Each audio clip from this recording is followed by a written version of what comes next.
அடுத்ததாக மூத்த பத்திரிகையாளர் திரு தராசு ஷாம் நம்முடன் இணைகிறார். சார் வணக்கம். திமுக கூட்டணியில் தேமுதிக இணையிறது உறுதியாயிருக்கு. தற்போது அறிவாலயம் வந்திருக்காங்க பிரேமலதா விஜயகாந்த் அவர்கள். உங்களுடைய முதற்கட்ட பார்வை. 2013 ராஜ்யசபா தேர்தல் கனிமொழி அவர்கள் தேர்ந்தெடுக்கப்பட வேண்டும். அதாவது ரீநாமினேஷன். ஏற்கனவே 2007 இருந்தாங்க. அப்ப 2013 அவங்களுக்கு அடுத்த டேர்ம்.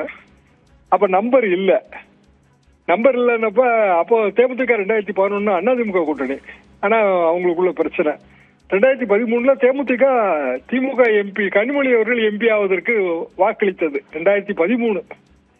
அது பிறகு 2016 தேர்தல் வரும்போது கலைஞர் பழம் நழுவிவிட்டது, பாலில் விழ வேண்டியதுதான் பாக்கினாரு. ஆனா விஜயகாந்த் ஏதோ மாற்றி விஜயகாந்த் முதலமைச்சர் வேட்பாளர் மக்கள் நல கூட்டணி பிறந்தது. அப்போது உடைந்த இந்த அணி, அதாவது திமுக தேமுதிக அணி. அதற்கு பிறகு சில முயற்சிகள், விஜயகாந்த் உடல்நலம் சரியில்லாத போது அவர் நலம் விசாரிப்பதற்காக முதலமைச்சர் ஸ்டாலின் அவர்களே நேரில் சென்றார். 2021 கைகூடவில்லை. இப்போது ராஜ்யசபா தேர்தலுக்கு முன்பாக கைகூடி இருக்கிறது. தேமுதிக அவர்களுக்கு என்று சில ஓட்டு வங்கி சில தொகுதிகளிலே இருக்கிறது. ஒரு 10,000 முதல் 15,000 ஓட்டு வரைக்கும் இருக்கிறது. திமுகவுக்கு உதவியாக இருக்கும். அப்படி என்றால் திமுக சார்பாக ராஜ்யசபா சீட்டு தேமுதிகவுக்கு கொடுக்கப்படும் என்றுதான் நாம் யூகிக்க வேண்டியது இருக்கிறது. இன்னும் முறையான அறிவிப்பு வரவில்லை. ஆக 4 இடங்களிலே 1 தேமுதிகவுக்கு உறுதி. அதுபோக சில எம்எல்ஏ சீட்டுகள்.